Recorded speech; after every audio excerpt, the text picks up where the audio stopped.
the bacterial and viral and protozoa pests that are potentially can impact food and food supplies and how we prevent that. So I work with the Department of Agriculture in the state, and we help deploy the produce safety rule grower trainings. So recently, hopefully you've heard, you'll love it or hate it, the FDA provided new regulations for growers, and I'll go over the different income levels and where you fall into that. But basically it sets forth some new guidelines to help make sure that when growers are producing crops, they do it in a safe and effective manner, and that we reduce foodborne illnesses across the country. So we go out and we do a couple things. So we teach grower trainings, and so the module I'm going to teach today is the first module of these produce safety rule grower trainings. So hopefully you haven't done it before, but some of you might. And then the other thing that we do is we conduct what's called on-farm readiness reviews, where myself and other folks from Extension come down, walk your ranch or walk your farm, and kind of go through the different things that we would go through, say, under an inspection with the Department of Ag, to make sure that you're in compliance, and then help you get into compliance. So what are the things you need to do? What's the documentation? What's the, the policy or the procedure that you need to do? We do this free of charge. We help take water samples. We help you analyze all that good stuff. So it's just a way that we can help you all as industry members get prepared to comply with the produce safety rule. So I'll go through a lot of this quickly.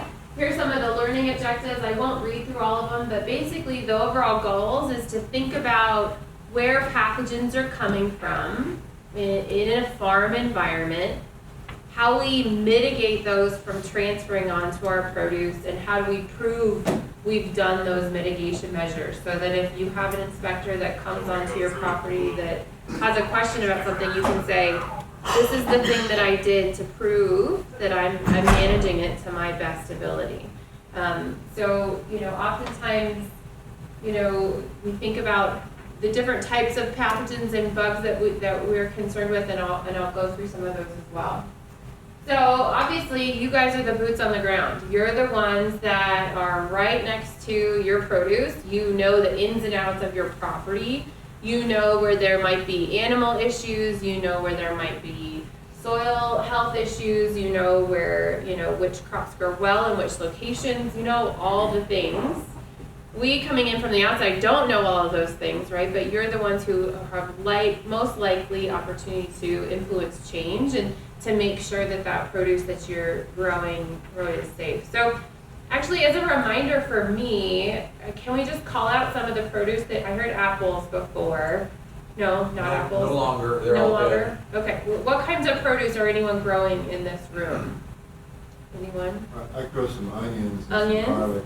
Okay, on garlic. What about you guys? Anyone else? I did some zucchini in the past. Okay, zucchini. Great. We have olives and pecans. Great. Olives, pecans. Awesome. I want to do pumpkins, but that's not really a vegetable. It depends on how. It depends on how they're processed. Yep, that's right. Are you going to address packaging beef as well? So I'm not going to address packaging beef, but that's under the Preventive Controls Act. Under that, there's some overlying things with food contact surfaces that are similar, but we can link you up with some folks. Yeah, whether it be yeah. Yeah. Okay. What? Real briefly, what are the thresholds? Yeah, so this is the new rule. I'll get to it in 1 second. Okay. The Food Safety Modernization Act, the first part of that I'm going to be talking about is the produce safety rule. The one that you're thinking about, preventive controls, it goes, so anything produce safety is outside of a processing facility. Everything inside of a processing facility goes into preventive controls. And there's a specific training related to that you would need to be able to comply. Some of the things related to this, again, is why it's so important. Obviously because produce is eaten fresh, there's no kill step like there is in meat processing or cooking of meat. Think of chicken, you think of ground beef or any type of beef matter for that matter. Because there's no kill step, it's at a potentially elevated risk, and we have to pay a little bit more attention to that to make sure that we're handling it and treating it all appropriately. So here's your cutoff compliances. So business size are on this side. For very small, it's anything over 25,000 to 250,000. Small businesses are 250 to 500, and all other businesses is greater than 500. Okay. And so those thresholds mean what? Okay, so these thresholds drive compliance dates for requirement. So Dates, not anything rules. under 25,000 is considered exempt. So you're exempt if you're under 25,000. You're exempt if you're tribal. Tribal entities are also exempt. A lot of times we have conversations that you might be exempt to the rule, but you might not be exempt from the marketplace. So you might be selling to a customer that says, we are only gonna buy produce from growers who are compliant in the produce safety rule. So the biggest thing was the compliance dates. As you can see, the largest growers had to comply earlier in 2018. And then the small was 2019, and then the very small was in 2020. You'll see these water compliance days, they've been pushed out.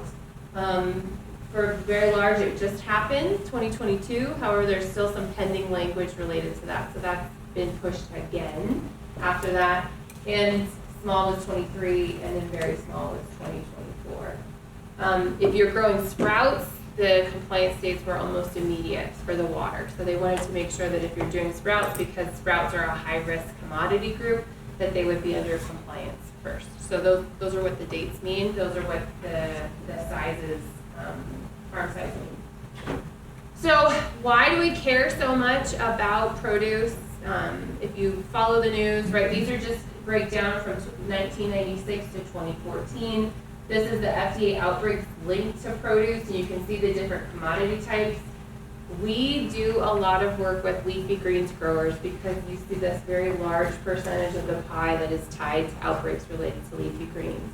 So we do a lot of leafy greens production in the state of Arizona. A lot of it is these very large commercial producers, but we also have some smaller folks too that are equally, potentially liable in potential outbreak cases. So the most recent, actually there was something on the news just recently with cyclospora and romaine lettuce, and this is yesterday, the day before yesterday. The Minnesota Department of Public Health did some surveillance sampling, meaning that they went to their grocery stores and they started pulling romaine off the shelves, and they started screening them for pathogens, and they found the pathogen cyclospora. So now there's a potential recall associated with that. So anyway, leafy greens tends to be higher on the produce list of risks. Part of that is because of the way that it's grown, right on the ground, upward facing, can catch a lot of stuff, but it's also consumption. So think of consumption rates. A lot of people are eating leafy greens, and that's one of the other reasons related to that. So as I said, I'm a microbiologist, and so in general, when we think about produce and contamination, we break these into 3 different groups: bacteria and viruses and protozoa. I just mentioned cyclospora as a protozoa that we're commonly hearing about. Bacteria, we think E. coli or O157H7. You've probably heard of both of those. For viruses, we don't think about them a lot with foods. I have hepatitis A listed here. That was related to berries, fresh berries that were grown, and hepatitis likes to cling to those little hairs that are on the outside of some of those of berries. If you've ever heard of norovirus, the thing not related to food, but the thing that we think about norovirus a lot is cruise ships. So a lot of times cruise ships go out and then everybody gets really sick and they come back, and it's generally related to norovirus that's hanging out in people. So we think about bacteria on the farm environment. They can multiply really rapidly, and this is why we're so concerned with them. Again, O157, salmonella is another big one we think about with produce. Sometimes we also hear about listeria. Listeria likes really cold and wet environments, so we think about that in a processing facility. That's where listeria likes to hang out. But because under the very right conditions, they tend to multiply very rapidly, it can become an issue. And so the key to the produce safety rule is prevention, right? Really trying to prevent these types of contamination occurring before you get into a processing facility or before the product gets to your home. So here's some conditions for bacterial growth. Just like people, we have perfect environments that we like to hang out and survive, so do bacteria. And they're really driven by temperature, they're really driven by moisture. So very fortunately in Arizona, we have an abundance of sunlight. That's an amazing thing because UV kills bacteria, right? So that's awesome. So that's a great thing for us, whether that bacteria is on produce, or that bacteria is on soil, or that bacteria is in water. UV can do a really amazing thing to help us potentially reduce that. But we still have to think about all these other conditions for bacterial growth. I'll go quickly through some of these other ones. Viruses, I mentioned norovirus. Hepatitis A is another virus. Viruses don't take as many viruses on a surface or in a liquid or on produce to make you sick. So it takes much fewer numbers to make you sick, and that's why viruses tend to be very concerning. Another thing is that not a lot of disinfectants or sanitizers are good at killing viruses. They're a little bit more hardy than bacteria. They can hang out a bit longer in the environment. And so that's generally why we're so concerned with viruses. Parasites, again, we mentioned cyclospora. Oftentimes when we think about parasites, we think about water as the main mechanism for transfer. And so if you have animals defecating in a surface water upstream of where your intake is to pull in surface water to irrigate your produce, that's potentially an issue. And oftentimes we see parasites related to issues like that. A couple other parasites, Cryptosporidium is another one we think about related with cattle and deer. Giardia is another one that we hear about. I don't know, are there beavers in the San Pedro? Yeah. Yeah. In areas. In areas, yep. So beavers carry Giardia. That's another thing that we see with parasites there. When we look at overall the health impacts of these different pathogen types, and again, this is 96 to 2014, bacterial tend to be the largest percentage of the total outbreaks that we have. And so in general, we tend to focus most of the mitigation efforts on these bacterial pathogens that potentially could be present. If we were to have this updated since 2014 to now, these numbers have actually dramatically shifted upwards. So we're getting better at detecting outbreaks because our methods are better at finding bacteria in the environment.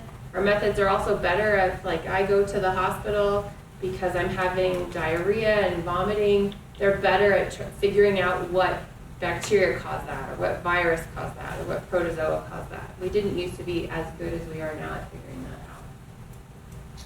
So again, a lot of the challenges, again, related is that produce is often consumed raw and not cooked. And that's why we're so concerned with produce safety.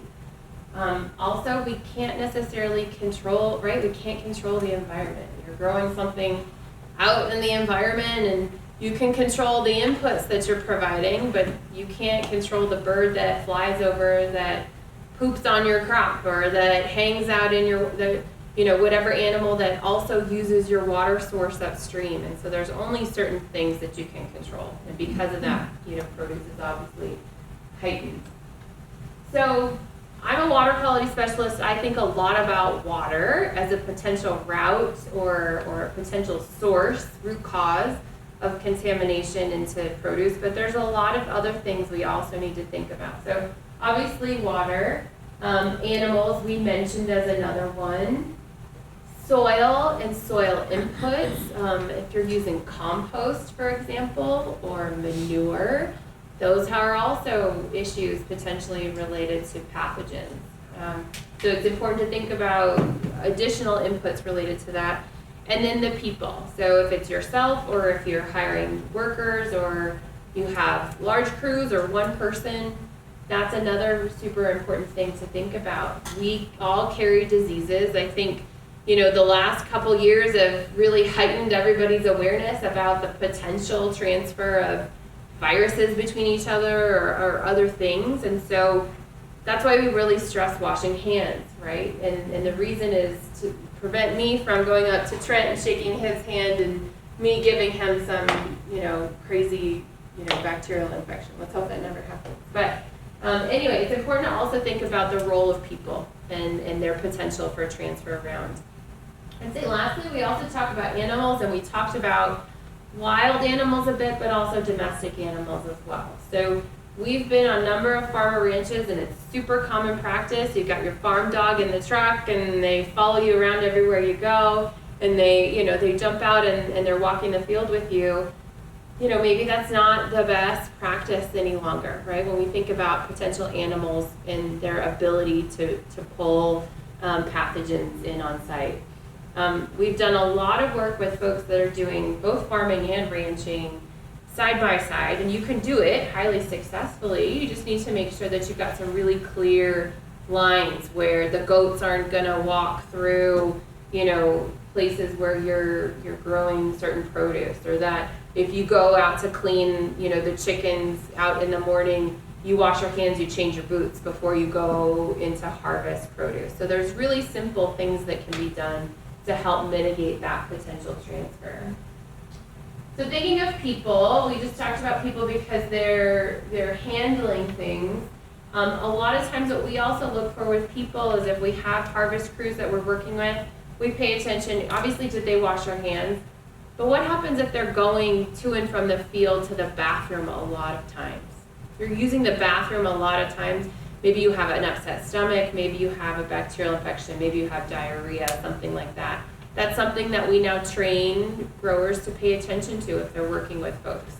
Another thing, if you're sick, stay home, right? And you can't always do that. Some people can't always do that, but we try to stress that a lot. So people is one big thing. Soil amendments, thinking about the things that you're actually putting onto your crops. So we mentioned compost. But another thing to think about is, where are you staging that manure and that compost? Where is your neighbor staging that manure or that compost? So if you're staging it in an area, and you might say, well, that's not going to actually get onto my crops, but what if you have a rain event, and then that rain kind of pools water at the edge of your field, and then that can maybe run back into your produce, or maybe your vehicles are driving through that. So we talk a lot about manure and feces and other types of soil amendments, and where they're being staged, where they're being placed, and how they're being handled. One of the other things that we've seen recently, other than kind of this water and runoff, is wind. And so what if you have a really windy day? And what if you have, a manure pile from your horses in one area, and that's kicking up that dust and wind and blowing it onto your harvest equipment or your harvest tools?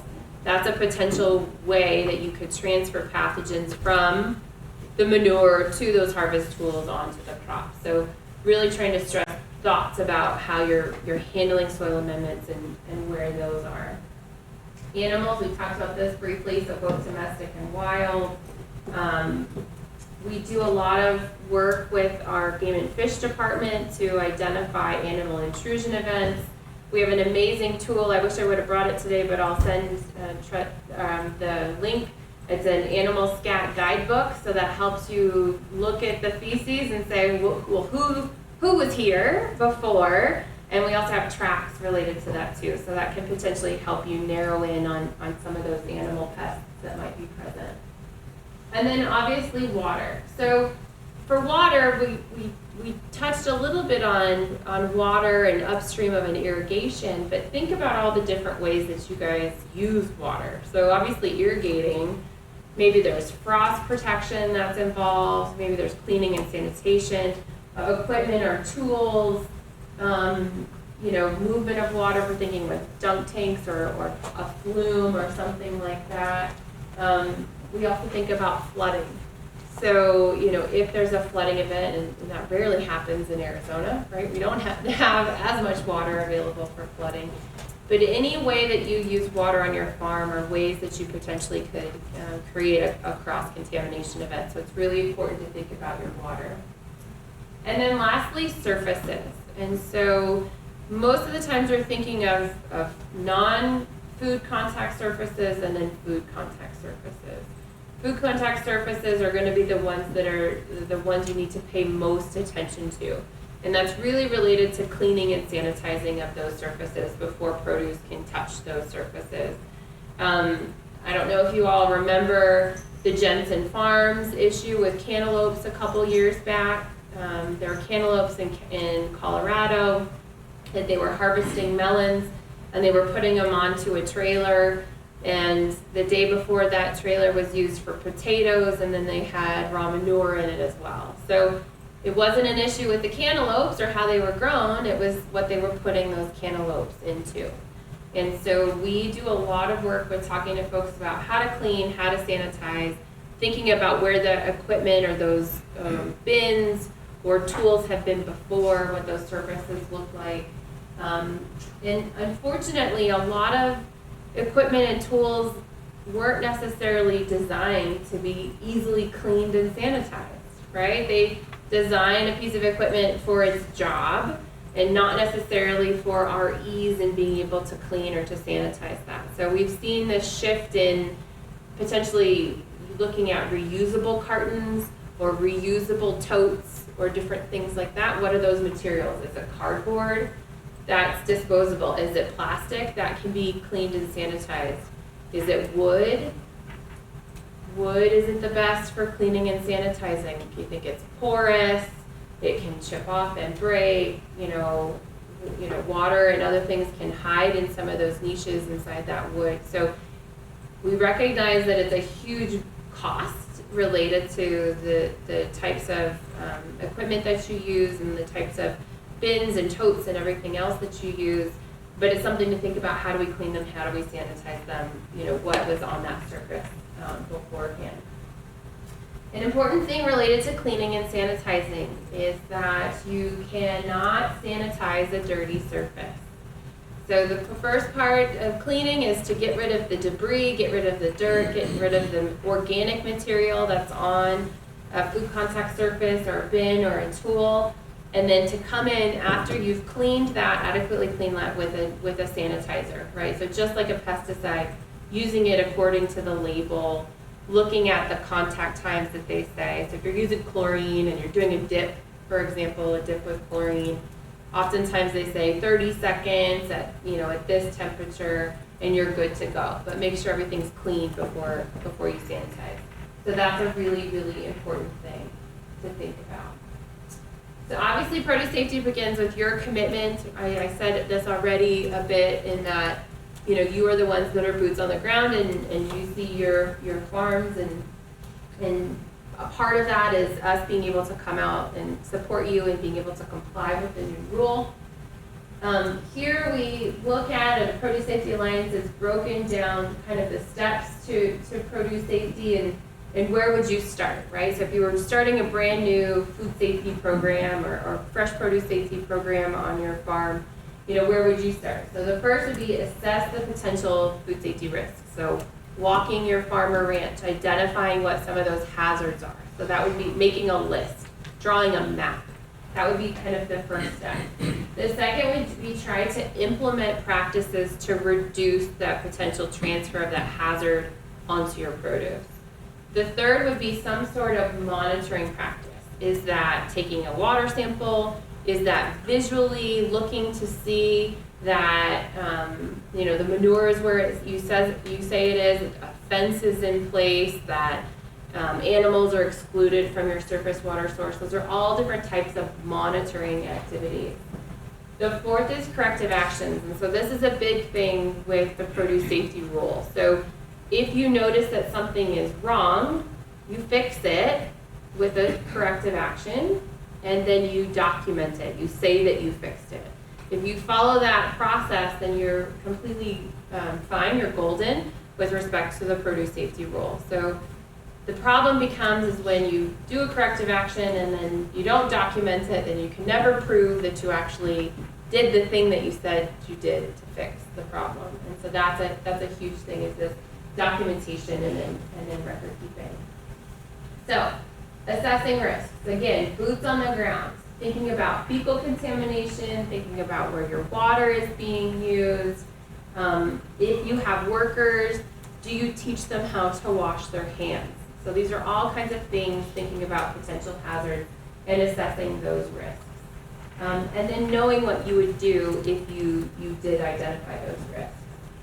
So implementing practices, right? So focus on those contamination issues. You might require some level of investment. So say you have to bring out porta potties, or say you have to put a hand washing station in a specific area, or implement fencing to keep out animals. There's some level of implementing practices that reduce those risks, right? And hopefully most of everyone that we talk to is doing 99% of the job themselves in the right way. There's just a couple of things that can likely be improved. A lot of folks talk about gaps or good agricultural practices. They're obviously amazing training programs related to this. Department of Ag also follows that.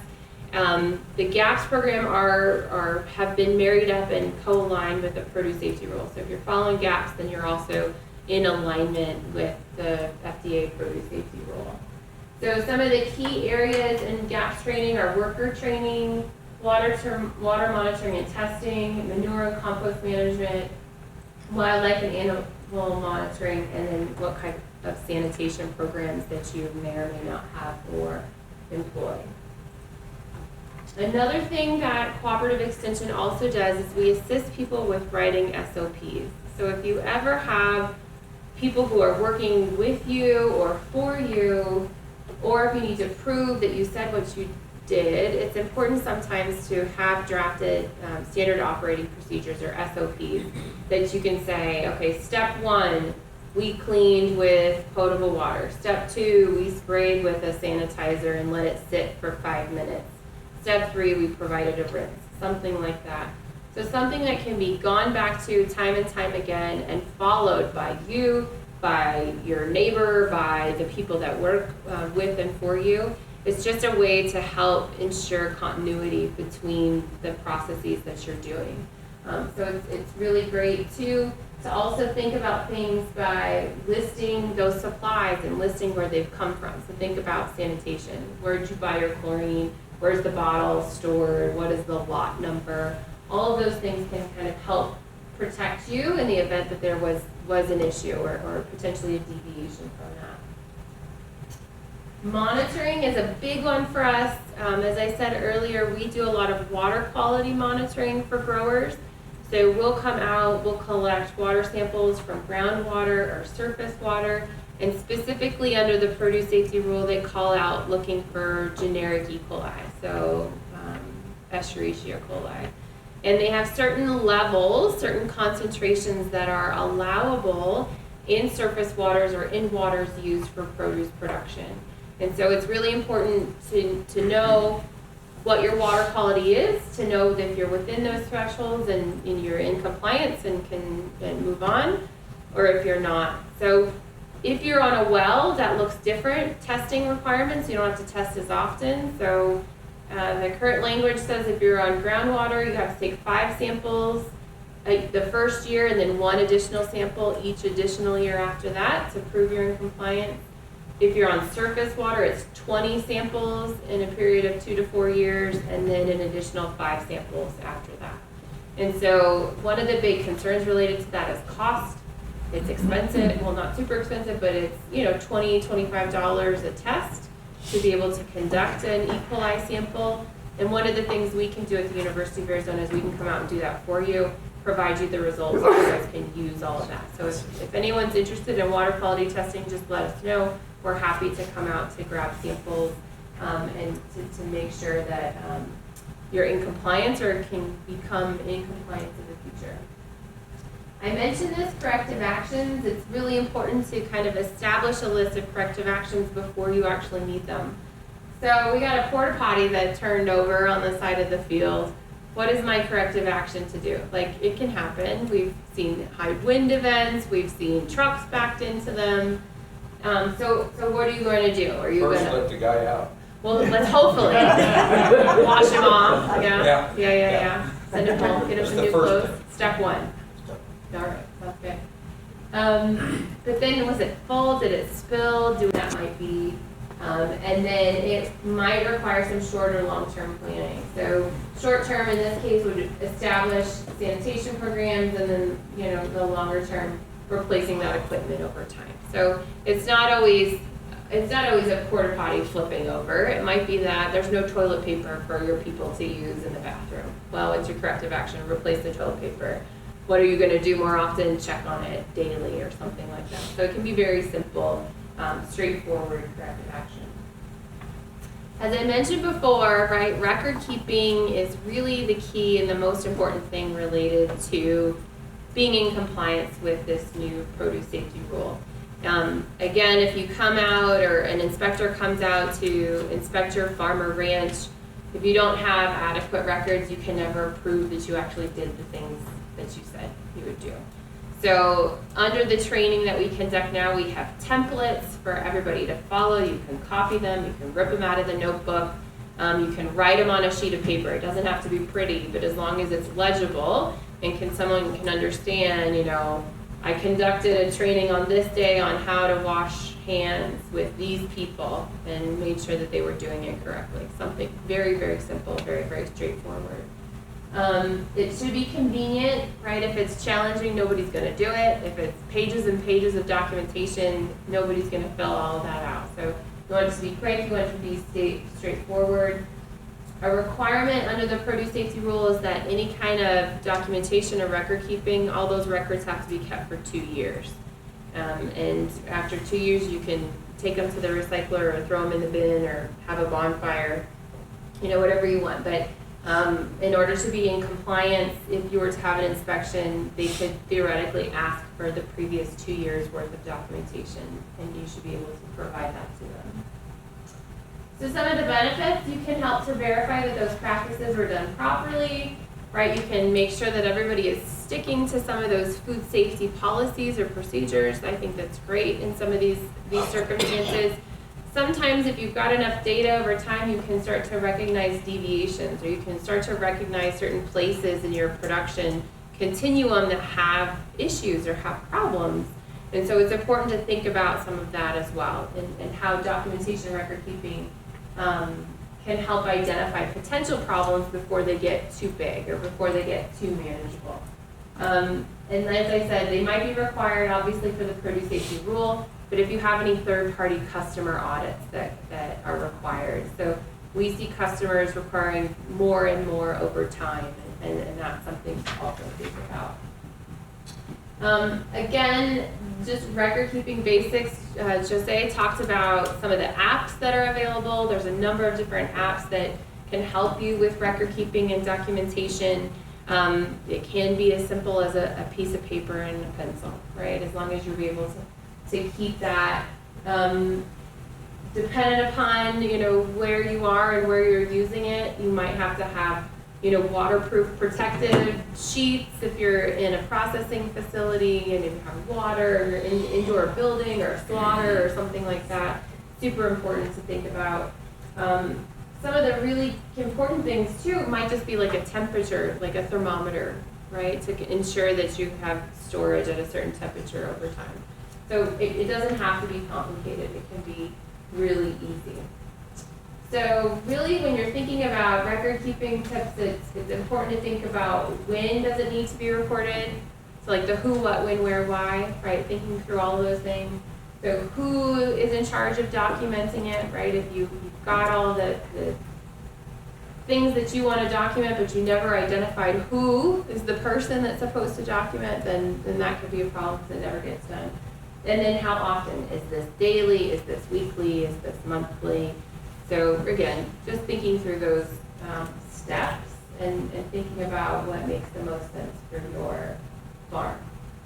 The last thing that we also teach related to the produce safety rule is creating what we call a farm food safety plan. And it's really just, again, like the idea of thinking about setting up policies and procedures on your farm to ensure food safety. And so we can help walk through your farm to start to outline exactly what a farm food safety plan might look like. A lot of times that's first step one, walking the farm, boots on the ground, and then, as I said earlier, drawing a map. You know, thinking about exactly where is your water going, what branches are where are you growing what, where are animals kept, where's the bathroom or the porta potty, you know, where are our records being kept. Although it's not a requirement by FSMA, the produce safety rule, we teach a whole session specifically on a farm food safety plan because it's a good idea. And it can be a living and breathing document. It can change over time based on what you're doing each year. It just helps to ensure success. All right. So hopefully, you know, I know not all of you are produce growers, but you know, food safety is important regardless of its produce or if it's, you know, an animal protein or something else like that.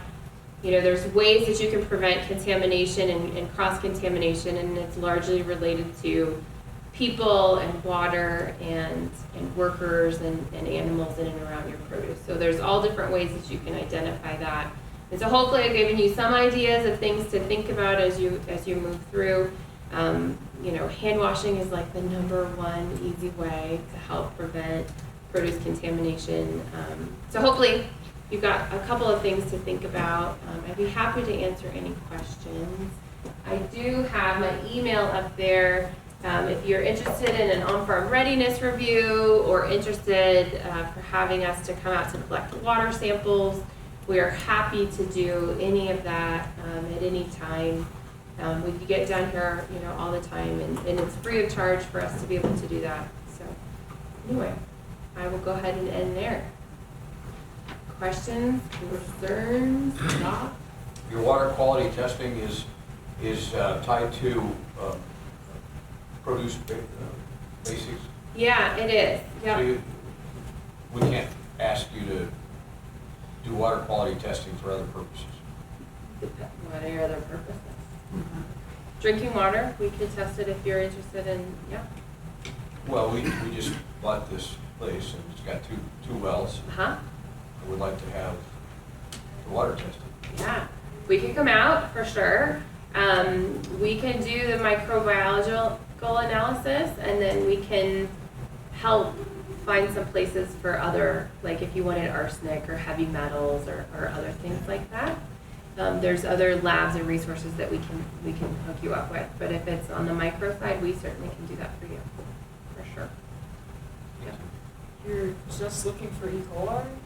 So for drinking water and for produce, the two ones are total coliforms and E. coli are the main drivers for that. So those are the things that we do. We also do easy things like temperature, turbidity, conductivity, things like that. But we don't run like heavy metals or different things like that. Nitrates. So I have the thing that this individual, they said they were using this building for like microgreens, and they're saying, oh, a few years ago it had a bunch of mold, or that they had in back. I mean, Yeah. What is the procedure to kind of, I guess, remedy if they have mold? And then, I mean, it seems to me like that could be a problem with the greens that they have, because I mean they're right in Within that that area, same building. I mean, because if it was gone, I mean, it's not totally gone. Right, and mold is really hard. And so oftentimes you have to bring a specialist in of some sort to do that. Not like university specialist, but like someone who specializes in mold. But generally you can do a heavy deep cleaner sanitation. When we see pretty intense either well contamination or surface contamination, oftentimes we do a shock chlorination on that, and so it's really high, residual concentrations of a chlorine, bleach, or a different type of sanitizer, and then coming back in repeatedly over time. Sometimes with molds, they also do like a fumigation in a building, and so you can conduct a fumigation with different sanitizers as well. But oftentimes it needs a professional that has to come in and do that. But So what kind of ratios do they talk about with bleach? Yeah, so for when we see food contact surfaces or we see flumes, things like that, the residuals are generally between 10 and maybe 100 or 200 parts per million. When we see a shock chlorination, it's generally well above that. So, it really depends on what you're aiming for. When we look at water treatment, so a big push right now is for water treatment for irrigation. Our residual levels of chlorine are below 2, so 2 ppm. So that's the drinking water regulation that has to go out in the distribution system. So a pretty low dilution rate. So what's the temperature for compost that they need to achieve? Oh. It's over 130. Yeah, I was gonna say, it's changing too. They're shifting a little bit the time and temperature requirements. But Well, I just read the organic regs and it's over 130 for 3 days. For 3 days. And then did they say specifically how many temperature time points? Is it like, do you have to take it once or During 5 the day? times? Yeah, did it say that? I don't know. I don't know how many points during the day. Yeah. It's just that you can demonstrate that it was over that temperature for 3 days. Yeah, yeah. And did it have a moisture content? They did not have a moisture content. Yeah, yeah. I would think whatever moisture it's going to take To for get it the up. compost to get there. Mhm. That's, Yeah.